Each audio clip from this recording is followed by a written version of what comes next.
नमस्कार मंडळी, dimples kitchen मध्ये तुमचे खूप खूप स्वागत आहे। आज आपण शेंगदाण्याची आमटी कशी करायची ते बघणार आहोत। एकदम सोपी रेसिपी आहे आणि चवीलाही एकदम भारी आहे।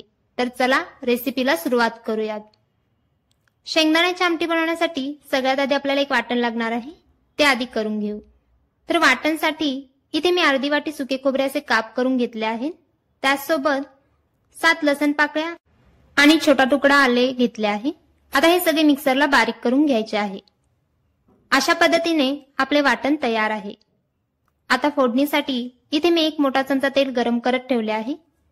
तेल गरम झाले की यात मोहरी घालायची। मोहरी तडतडली की मग जिरे, एक मध्यम आकाराचा कांदा बारीक चिरून घेतला आहे आणि त्यासोबत कढीपत्ता घालून कांदा छान लालसर होईपर्यंत परतून घ्यायचा आहे।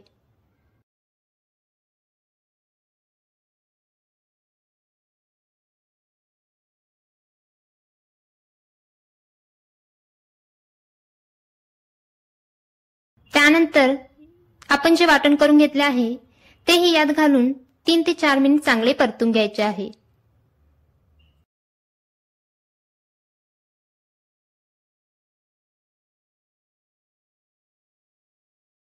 त्यानंतर यात अर्धा लहान चमचा हळद, 1 चमचा कोल्हापुरी चटणी आणि बारीक चिरलेला टोमॅटो घालून 3 ते 4 मिनिट परतून घ्यायचे आहे।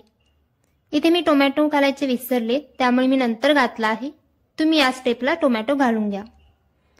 आणि इथे तुमच्याकडे असणारा कोणताही साठवणीतला मसाला वापरला तरी चालेल किंवा कांदा लसूण मसाला वापरला तरी चालेल। त्यानंतर यात एक छोटी वाटी शेंगदाण्याचा कूट घालून सगळे छान असे मिक्स करून घ्यायचे आहे।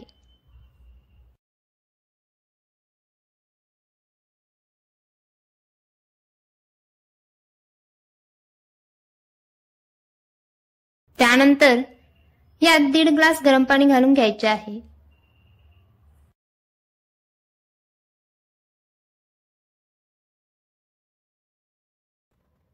चवीनुसार मीठ आणि वरून कोथिंबीर घालून 7 ते 8 मिनिटांसाठी मध्यम आचेवर उकळी काढून घ्यायची आहे।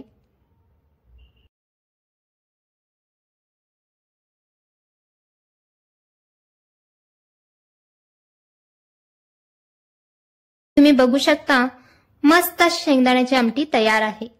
काहीतरी वेगळे असे जेवणात खाऊ वाटत असेल तर ही आमटी नक्की ट्राय करा। चॅनेलला अजूनही सबस्क्राइब केले नसेल तर नक्की सबस्क्राइब करा आणि रेसिपी आवडल्यास नक्की लाईक आणि शेअर करा।